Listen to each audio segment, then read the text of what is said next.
Hi everyone! In this video we are going to look at a new product from L'Oreal. These are called the Infallible Magic Pigments for the eyes. Now I just want to note before we get into this video further, there are a set of these for the lips and I will do a separate video to swatch and review those also. But in this video, we're going to look at the product specifically, or the pigments specifically for the eyes. Now, these are available in 6 total shades. And I want to clarify something because if you purchase these through Ulta's website, it's going to be a little confusing because I believe Ulta has accidentally listed some of the lip pigments under the eye section. So make sure that if you are looking for the colors that are safe for the eyes, that you follow this video, or another kind of easy way would be to avoid the brighter pinker based colors. These are the 6 that are eye safe, or at least listed by L'Oreal to be used on the eyes. The rest of the shades are not supposed to be used on the eyes. They are for the lips. So I will be swatching all 6 of these shades for you in this video. I'll put a link to where you can purchase them online in the description box below.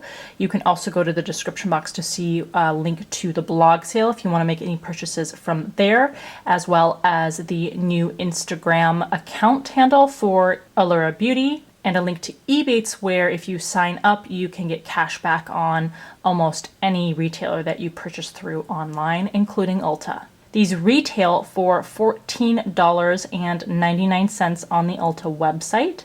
And the description L'Oreal says for these is, discover L'Oreal's first ultra blendable powder to cream pigments for vibrant buildable color. A concentrated loose pigment powder that instantly turns to cream upon application. No mixing solution needed. Buildable pigments inspire looks from subtle to bold. Shimmery and matte finishes create endless makeup looks. Some of the benefits of this product that L'Oreal claims are that these concentrated loose pigment powders come in a variety of shades and finishes, the powder to cream formula, the one-step process of application, and the vibrant color that's also blendable and buildable. And in terms of how to use these, the suggestion is that you pour the pigment onto a clean surface and then using an applicator or your fingertips to smooth the pigment onto the skin. This process can be repeated if you want more intense color payoff. So in this video, I'm going to go ahead and swatch them with an eyeshadow brush because that's the way most people will probably use them. Although I can definitely see some people using their fingertips to apply these, but I'm going to go ahead and show you what they look like, at least initially, with a flat eyeshadow brush from Sigma. And you know that, as always, if you've been watching my channel, that I swatch these over eyeshadow primer. All right, please make sure you are subscribed to the channel if you aren't already. And let's get to swatching the 9 colors of L'Oreal's Infallible Magic Pigments for the eyes. So a quick look at the packaging first. They come in these plastic clear jars, I guess you would say, with a twist off cap. Inside there is another sort of cap that snaps shut. Pull on the tab there and it's just an opening there. There's no like sift or anything. So I will follow the advice of tapping these on to some sort of palette or a piece of paper, then picking it up with my brush and applying it. For just a visual comparison, here is a MAC pigment. Of course, this is the most recent incarnation of the MAC pigments. You can see that the MAC pigment is a little bigger. The price is also greater though, so stay tuned to the end of the video. I want to see what the quality of the swatches is like, and then we're going to go back to doing a little bit more comparison to whether it's actually worth it to go to the L'Oreal one over a more quote-unquote high-end option. So this first shade here is number 440. It's called Ivy League. 442 is called Gold Digger. 444, Sneak Peek. 452, Disobedient. 454, Attitude.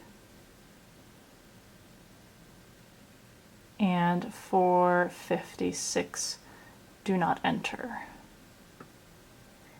Alright, so with an eyeshadow brush, we start with Ivy League, which is a shimmering cream, looks like with a pinky gold shimmer to it. And I dumped out some more pigment on there. I thought it was going to be way too much, but swatching these, it seems like maybe you need to use a little bit more because of that cream to powder effect. Yeah, you can see it shifting a lot more clearly now. It's a much thicker swatch. Second is Gold Digger. And this is like a really dirty gold shade with a shimmering finish. Sneak Peek is a nude with a very pale, very subtle peach tone to it, again with a shimmering finish. Disobedient, wow. This looked like it was just going to be a baby blue, but once you crush those darker blue pigments by patting it onto the skin, it's a deeper, more vibrant blue shade with kind of like a purple duochrome to it. Attitude is a grade silver, metallic finish. And the last is Do Not Enter, which is a really opaque, wow, matte black. Alright, so applied with a brush, here's the swatches of these 6 shades. The patchiest was this shade here when applied with a brush. The smoothest was the last dark black shade and the second shade, although the other ones applied fairly smoothly also. Alright, and in having done these swatches, I apologize, this is a dirty piece of paper, but this is what I used to pick up the swatches for use on the brush. And I just want to give you a couple of tips. So initially, like I would with a normal pigment, I was swiping it over the pigment. The better way to do it is instead to dip the brush, okay? So don't swipe to try to pick up the product, dip it just so the product is touching the brush and getting picked up, but not being smushed into the bristles, basically like you would with a normal pigment. And then when you are actually applying it to the skin, using kind of a dabbing motion instead of just a straight swipe can also be really helpful.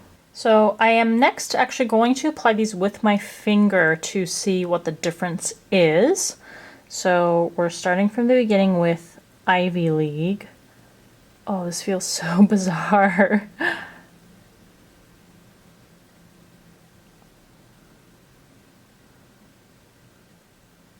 And just as I did with the brush, I tapped my finger in the product. And I'm kind of trying to go back and forth between tapping it and swiping it. Alright, next we have Gold Digger. Hopefully you can see the way in which this powder transforms into cream there. Sneak Peek.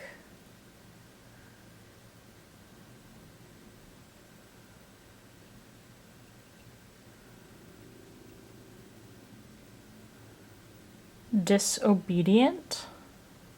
See, can you see how it kind of takes form, takes a shape from what seems to be a powder into something different? I don't know if I would say it's a cream, but it's definitely like a hybrid. Attitude.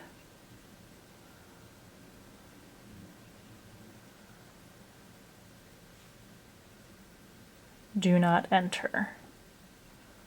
This one is almost like smearing a cream liner into my skin.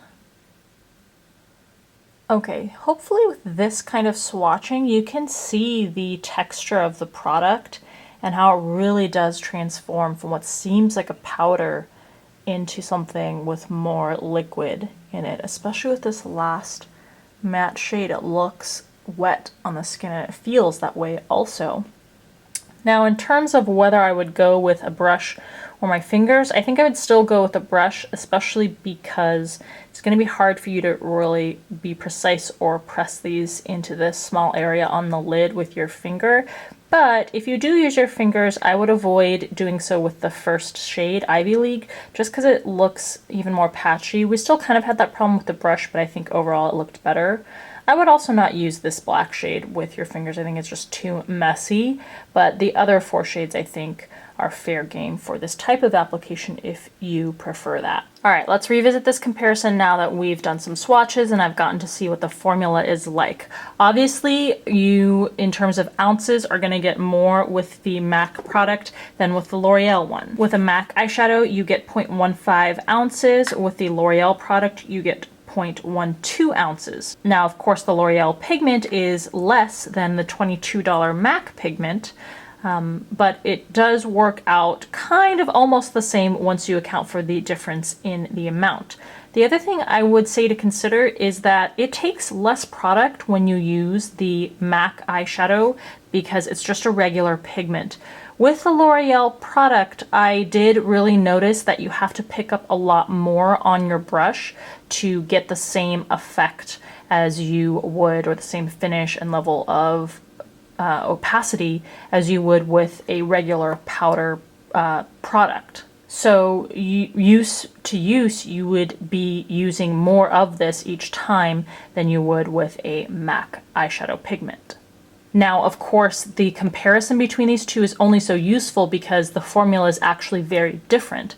With the cream nature of this product versus the straight powder nature of the MAC pigment, you may not really be comparing them side by side because they're just not the same thing in terms of formulation. All right, what an interesting product. I don't really know what to say about the formula. It is definitely unique. It is definitely something that literally appears to go from a powder to a cream, as opposed to some other products where I feel like that's not a literal description of what the product does. This one, you can feel it under your finger, through your skin, how it is transforming into some other kind of state once you take it out of the jar and apply it to the skin, which is super interesting. Now, who knows in terms of how long they will wear, like will these crease more quickly than a traditional powder? Those kinds of things I'm going to answer again in the What's New in Beauty video for August, once I actually test these out and wear them around for a while. So please let me know in the comment section below what you think. If you've already tried these out, let me know what your experience has been in terms of how the formula wears and whether it's easy to work with or really difficult to work with. I'm a little apprehensive in terms of blending any of the shades into the crease. They are almost all of them, with the exception of the black one, shimmery anyway, so maybe I will avoid that issue by not really putting any of them into the crease since they are all shimmery. But I would imagine that if some of you wanted to use them in the crease, they may pose a bit of a difficulty because they become thicker in a sense as you are moving them across the lid and into the skin. So I hope this video was helpful to you if you were curious about these. As always, thank you so much for taking the time to watch, and I'll see you in the next video.